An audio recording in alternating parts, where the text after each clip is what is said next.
En esta clase veremos los líquidos y sus principales características.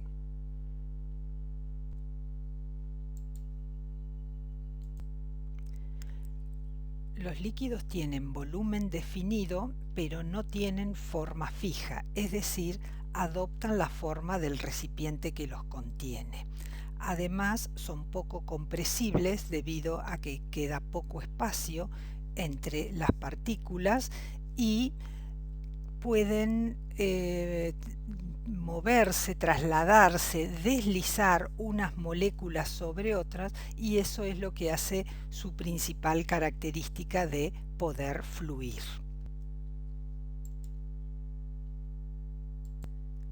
Si ponemos un líquido en un recipiente abierto, ese líquido podría ser agua, por ejemplo, vamos a ver que las moléculas de agua empiezan a escaparse de la fase líquida y pasan a la fase vapor. Es decir, el líquido se va a evaporar y no vamos a alcanzar ningún equilibrio porque el líquido se va a evaporar hasta secar, hasta sequedad total.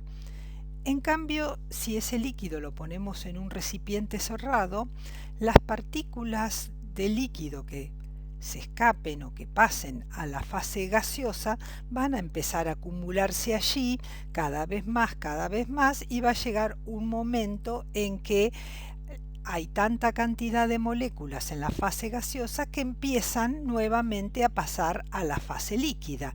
Es decir, la velocidad de pasaje de la fase líquida a la gaseosa se iguala con la velocidad de pasaje de las moléculas de la fase gaseosa a la fase líquida. Es decir, se igualan las velocidades de evaporación con las velocidades de condensación. Cuando eso ocurre, decimos que llegamos al equilibrio. Y es un equilibrio dinámico, no estático. ¿Por qué dinámico? Y porque está continuamente ocurriendo. Partículas de una fase pasan a la otra y de esta vuelven a la fase original. Continuamente está ocurriendo ese equilibrio.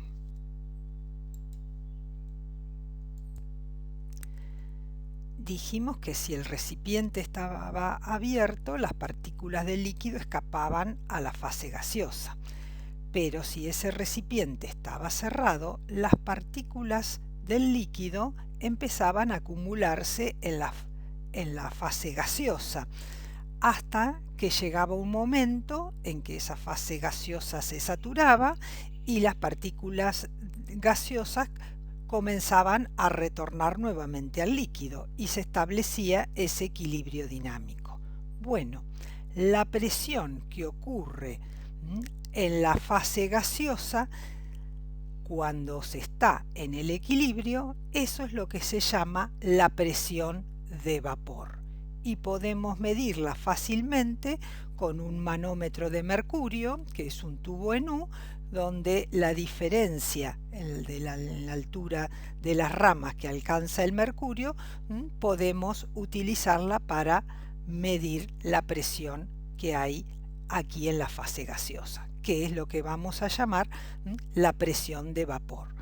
La presión justo cuando la fase vapor está en equilibrio dinámico con la fase líquida.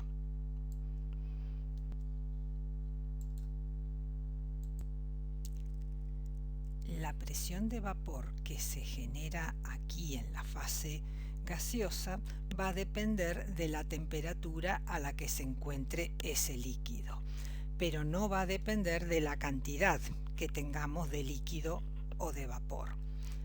Se han construido o trazado curvas de presión de vapor en función de la temperatura para todos los líquidos conocidos.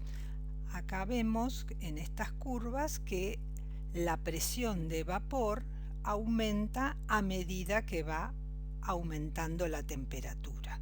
Entonces, cuanto mayor temperatura tenemos, mayor presión de vapor le corresponde. Y cuando esa presión de vapor alcanza la presión atmosférica, en ese punto, a esa temperatura, el líquido comienza a hervir, es decir, entra en ebullición. Vemos que para el agua, cuando la presión de vapor alcanza una atmósfera, que es la presión habitual, la temperatura del líquido es de 100 grados y en ese momento comienza a hervir. Para el etanol, esto ocurre a los 70 y pico de grados, para la acetona a los 40 y pico, para el éter etílico a los 30 y pico. Cada líquido tiene su curva de presión de vapor en función de la temperatura.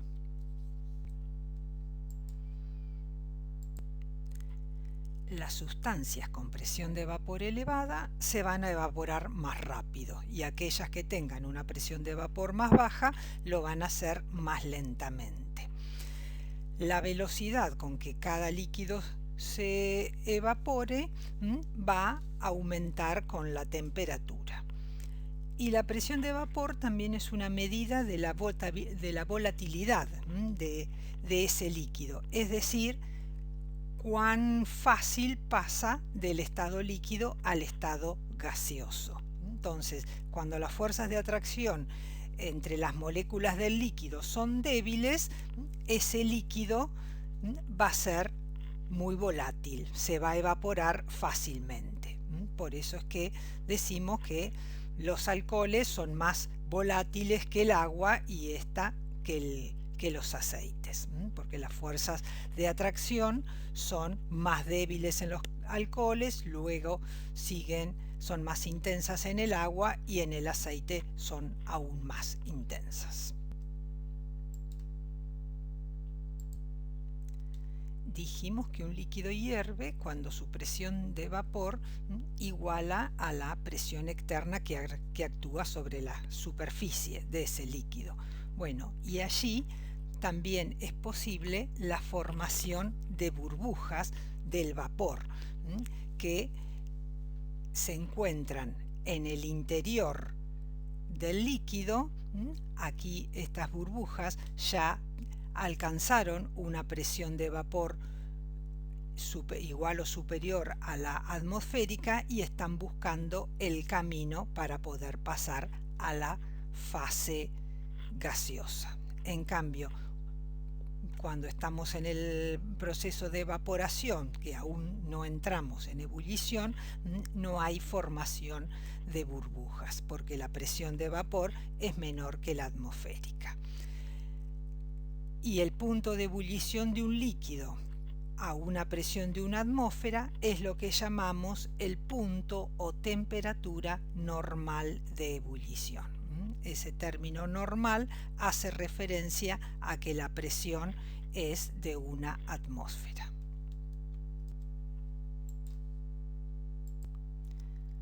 Aquí vemos curvas de presión de vapor en función de la temperatura para diversos líquidos, como por ejemplo éter, etílico, alcohol, agua, etilenglicol, cloroformo, tetracloruro de carbono, y así podríamos dibujar las curvas de muchos otros líquidos. Observen que aquí las unidades no están en atmósferas, están aquí en torr y aquí en milímetros de mercurio. Bueno, una atmósfera equivale a 760 torr o a 760 milímetros de mercurio. Entonces, cuando la curva alcanzan, o sea, cuando la presión de vapor alcanza la presión normal, en ese punto entra en ebullición. Para este caso, observen el éter a 34,6 grados, el alcohol etílico a 78,3, el agua a 100. Y para estos otros líquidos la podemos leer directamente aquí cuando la línea de cada líquido, o sea, la presión de vapor de cada líquido, alcanza la presión normal de una atmósfera o 760 torr o 760 milímetros de mercurio.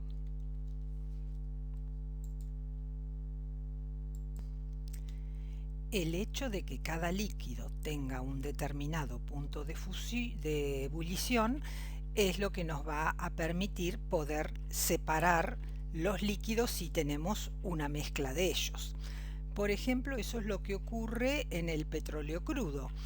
Es una gran mezcla de distintos líquidos que si uno los va calentando se aplica lo que se llama una destilación fraccionada, en la que van a ir extrayéndose los líquidos de acuerdo a su volatilidad o a su punto de ebullición. Primero, en la parte superior de esas torres de destilación se van a extraer los gases, que son los compuestos más volátiles, los de menor punto de ebullición. Luego van a seguir todas las distintas clases de naftas, de gasoil, luego siguen los aceites y por último se van a extraer los betunes con los que se va a fabricar el asfalto.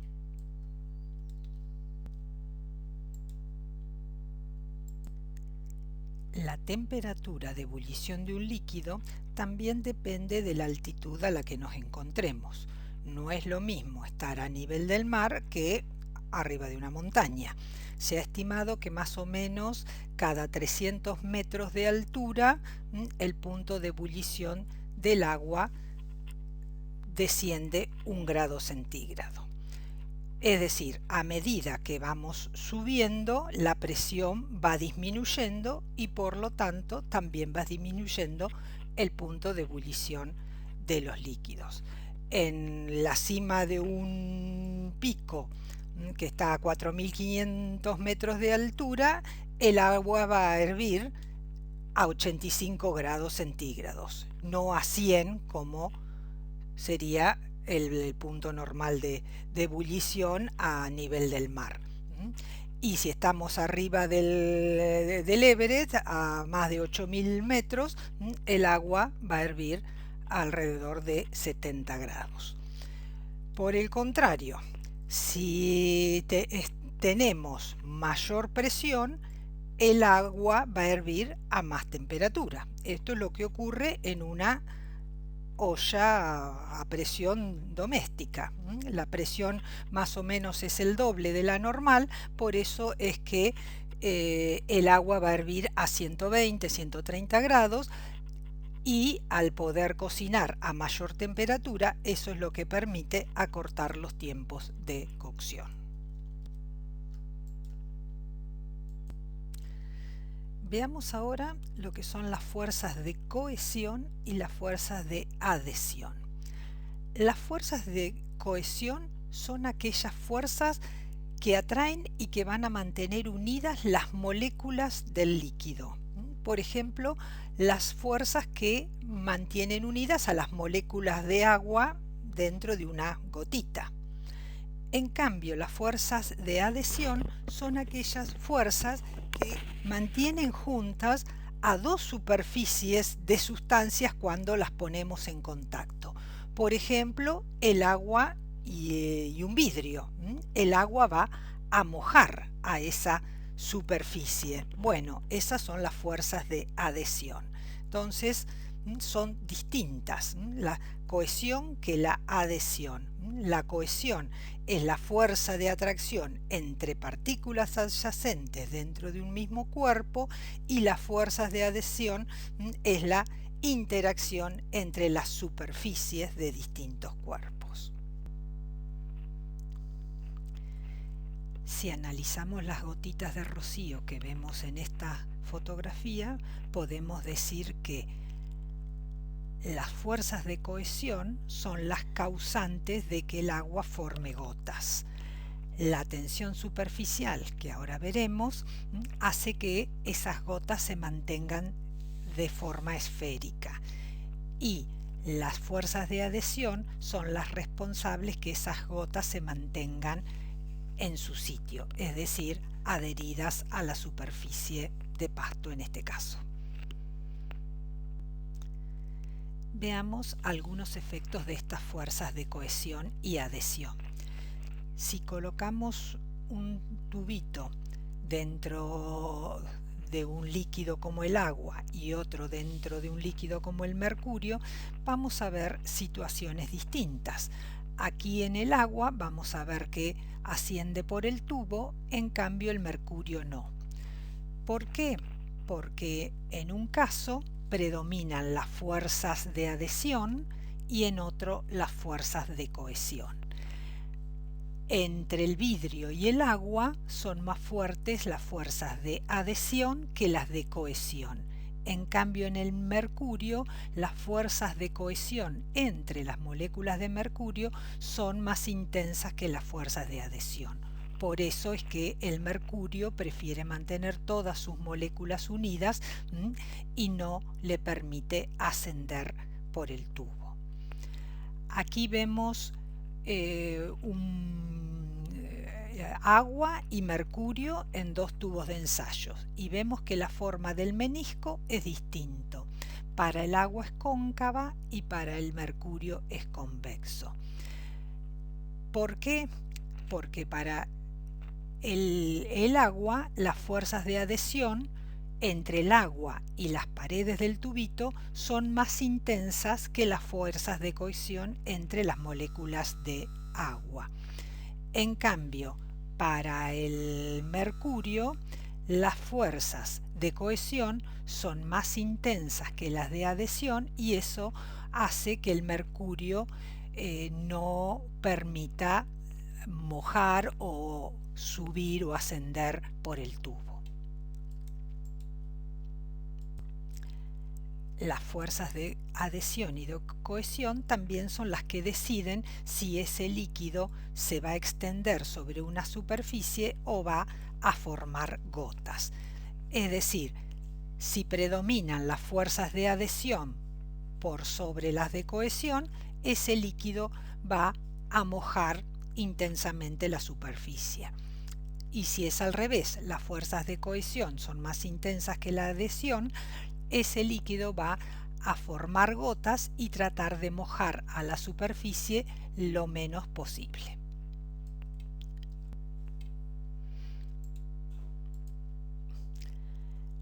Aquí vemos la diferencia de comportamiento entre el agua y el mercurio. El agua tiende a extenderse, a mojar las superficies, en cambio el mercurio no, tiende a formar gotas y si estas pequeñas gotitas se tocan, es decir, entran en contacto, se va a formar una gota más grande porque eso hace que tenga una superficie menor y de esta forma va a mojar menos porque predominan las fuerzas de cohesión.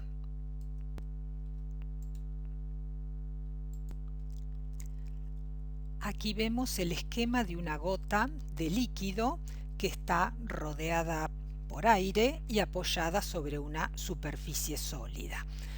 Podríamos representar las superficies, las interfaces entre las distintas fases a través de un vector. Entonces aquí vemos representados tres vectores, un vector para la fase sólida-vapor, otro para la fase líquida-vapor y otro para la interfase sólido-líquido. Esos tres vectores confluyen aquí en este punto y entre los vectores de dos fases tenemos un ángulo que puede variar entre 0 y 180 grados. Para este caso, el ángulo en el que nos vamos a detener es el ángulo que se determina sobre la gota de líquido. Entonces, ese ángulo se llama ángulo de contacto. Y observen que si ese ángulo es muy pequeño, tendiendo a 0, ¿qué va a ocurrir? La gota se va a desparramar, se va a extender sobre la superficie y la va a mojar mucho.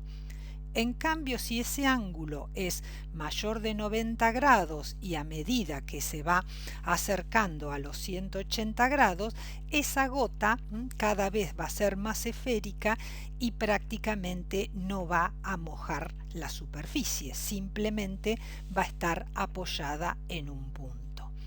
Entonces, a través de ese ángulo de contacto podemos decir que si el valor de ese ángulo es entre 0 y 90 grados, ese líquido va a mojar mucho. Y si es mayor de 90 grados, ese líquido va a mojar poco. Entonces, entre 0 y 180 gramos tenemos todas las posibilidades de mojado.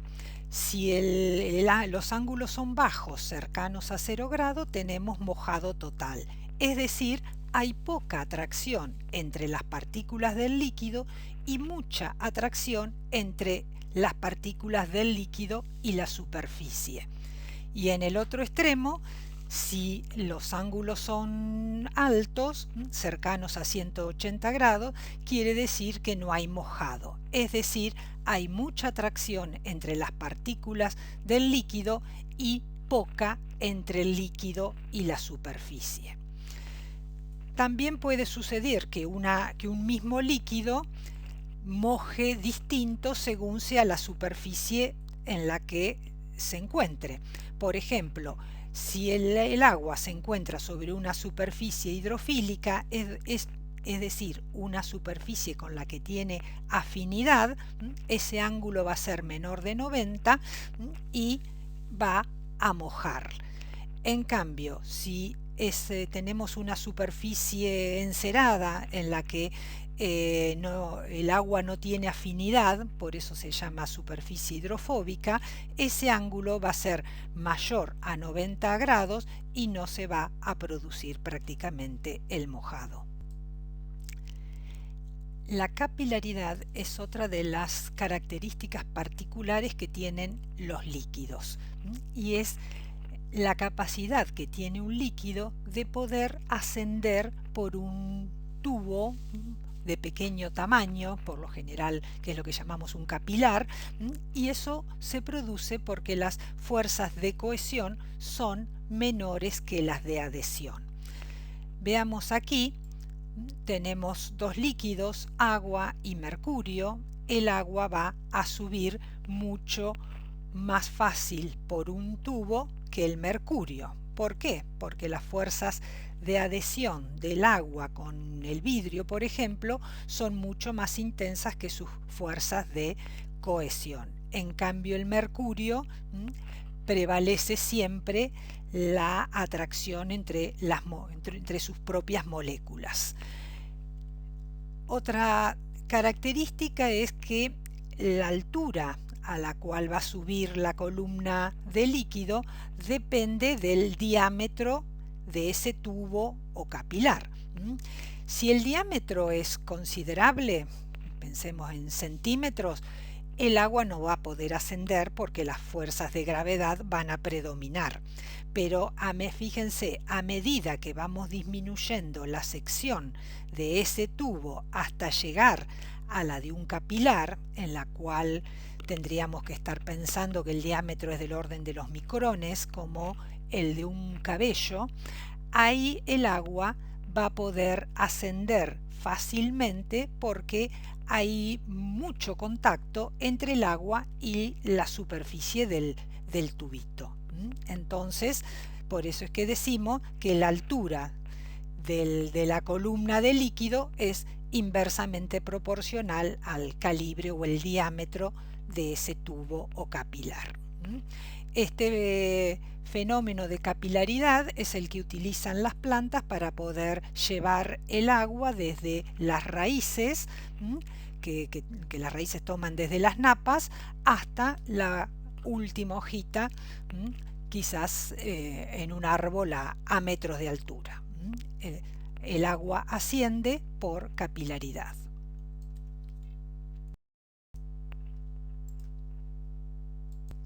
En este esquema están representadas las fuerzas que intervienen en el fenómeno de capilaridad. Tenemos las flechitas rojas, representan las fuerzas de adhesión entre el líquido y las paredes del capilar.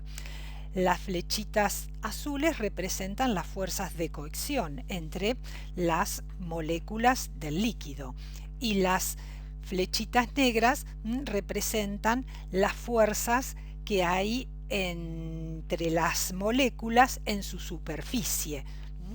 Entonces, es una cuestión de qué fuerzas son las que predominan. Mientras predominen las fuerzas de adhesión, el líquido va a ascender por el tubo. ¿Hasta qué altura? Hasta que logren compensarse la tensión superficial de ese líquido con el peso de la columna de agua.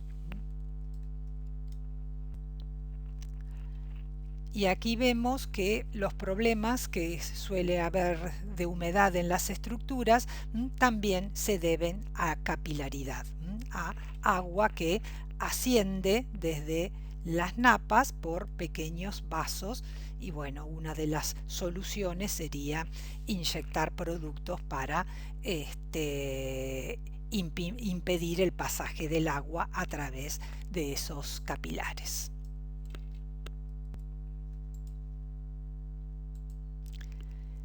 La viscosidad es otra de las propiedades características de los líquidos y es la resistencia que tiene un líquido a fluir. La viscosidad y la fluidez son opuestas, es decir, si un líquido es más viscoso, quiere decir que va a fluir con menor facilidad. Aquí, por ejemplo, tenemos dos líquidos distintos. Podríamos suponer que tenemos miel y agua. Si tomamos el tiempo en el que fluye una cierta cantidad de líquido de uno y de otro, vamos a ver que es muy distinto. Entonces, el líquido que fluye lentamente, ese decimos que es muy viscoso. Y aquel líquido que fluye fácilmente es poco viscoso. ¿Y de qué va a depender la viscosidad? Bueno, internamente de las fuerzas intermoleculares de atracción que tenga. Entonces, si las fuerzas de atracción son débiles, ese líquido va a ser menos viscoso. Y también va a depender del tamaño y de la forma de las partículas, porque es una cuestión de rozamiento de las partículas entre sí. Si hay poco rozamiento, esas partículas fluyen más fácilmente y tienen menor viscosidad. Aquí vemos qué le ocurre a la viscosidad con la temperatura, que es muy dependiente. La mayoría de los líquidos disminuye su viscosidad al aumentar la temperatura. Todos habremos experimentado alguna vez que cuando ponemos aceite en un sartén, si lo calentamos, va a fluir mucho más fácilmente. ¿Por qué? Porque vamos a disminuir su viscosidad. Al asfalto le pasa lo mismo. Fíjense que si lo calentamos a 90 grados tiene una alta viscosidad que se mide en centipoise, y fíjense que a medida que lo seguimos calentando un poco más a 140 grados, fíjense cómo disminuye su viscosidad. Y aquí ya va a fluir fácilmente y lo vamos a poder aplicar a esta temperatura. Acá hay otros ensayos que se han hecho con lubricantes que se los dejó una noche entera a 35 grados bajo cero. ¿Qué ocurre? Bueno, algunos seguían fluyendo y otros no. Por ejemplo, el lubricante de la derecha no podría ser usado en la Antártida.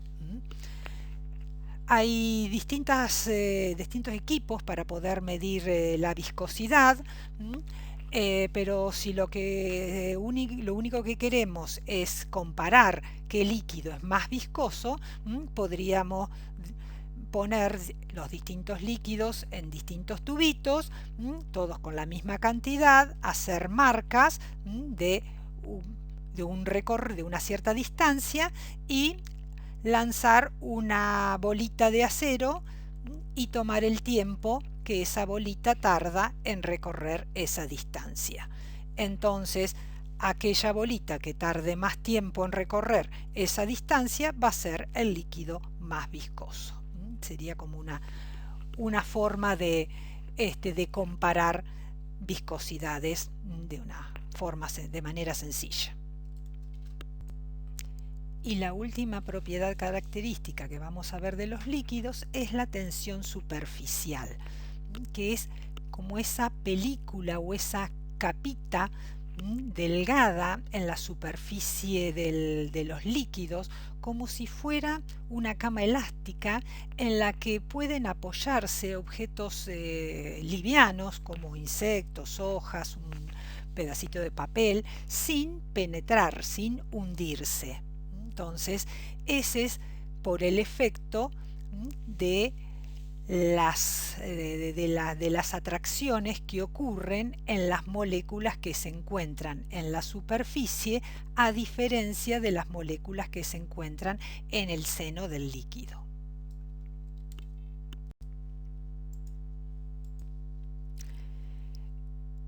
Veamos con más detalle qué le ocurre a una molécula según sea su ubicación.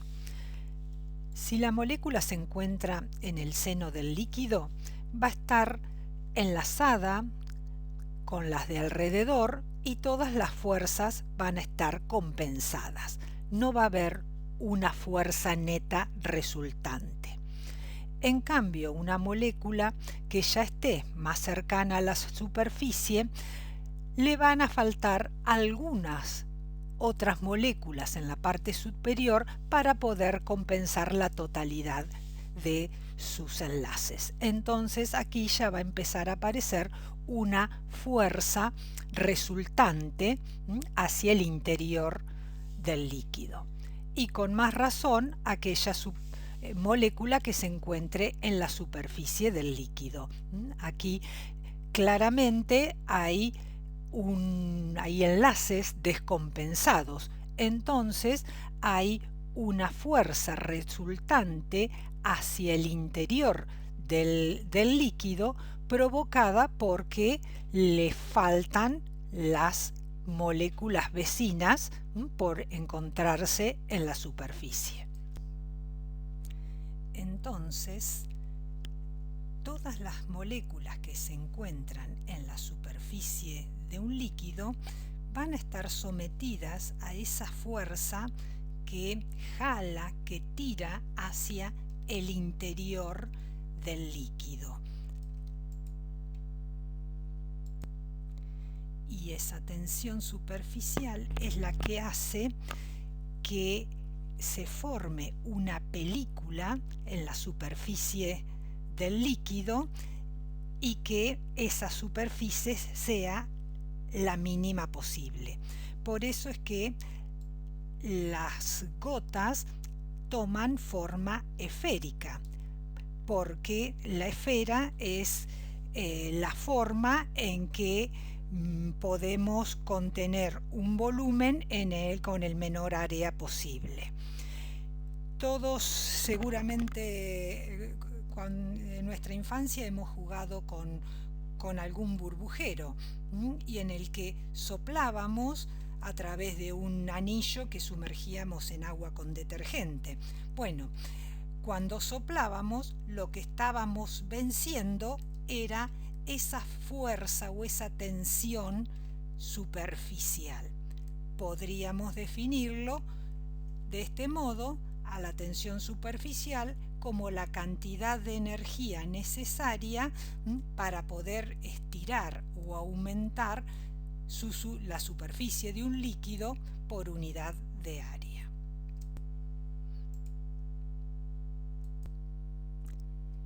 La tensión superficial suele representarse con la letra gamma y tiene unidades de newton por metro o de energía por metro cuadrado. Aquí tenemos el burbujero, es decir, el bastidor de alambre con la película de líquido, y observen que la tensión superficial es la que se va a oponer a una fuerza que quiera estirar esa película, que quiera aumentar su superficie. Y esa tensión superficial va a ser igual a la fuerza que apliquemos dividido 2 veces esta longitud. Si queremos deducir esa fórmula, tenemos que considerar que así como hay un trabajo de cambio de volumen, también podemos considerar un trabajo de cambio de superficie. Si el trabajo de cambio de volumen podemos expresarlo como un diferencial de trabajo igual a la presión por un diferencial de volumen, podríamos expresarlo también como la tensión superficial por un diferencial de área. Si tenemos el bastidor con la película líquida y aquí tenemos una varilla móvil y la queremos desplazar, vamos a tener que hacer una fuerza. Esa fuerza por un diferencial de X va a oponerse la tensión superficial por un diferencial de área. Y ese diferencial de área es igual al diferencial de X por la longitud de esa varilla móvil por 2, porque tenemos 2 superficies en la película de líquido. Entonces, de aquí podemos deducir que la fuerza que se va a oponer al aumento del área va a ser esta que aquí denominamos F. Entonces, si conocemos el valor de esa fuerza F y la longitud de la varilla, vamos a poder determinar el valor de la tensión superficial del líquido. La tensión superficial de un líquido generalmente se refiere a la interfase entre ese líquido y su vapor. Acá en el primer cuadro hay 3 líquidos de muy distinta tensión superficial. Observen el alcohol de muy baja tensión superficial, luego el agua y el mercurio con una altísima tensión superficial. Aquí abajo hay otros líquidos que están en otras unidades. Aquí les dejo la conversión para pasar de unas a otras. Observen que aquí también está la tensión superficial del agua, cómo varía con la temperatura. A mayor temperatura, menor tensión superficial tiene. Y en esta otra tabla vemos algunas sustancias líquidas, su fórmula, los valores de viscosidad y los valores de tensión superficial. Observen las diferencias entre, por ejemplo, algún alcohol, un éter, mercurio y agua. Y también fíjense que a medida que aumentamos la temperatura, tanto la viscosidad como la tensión superficial del agua disminuyen. Muchas gracias por su atención.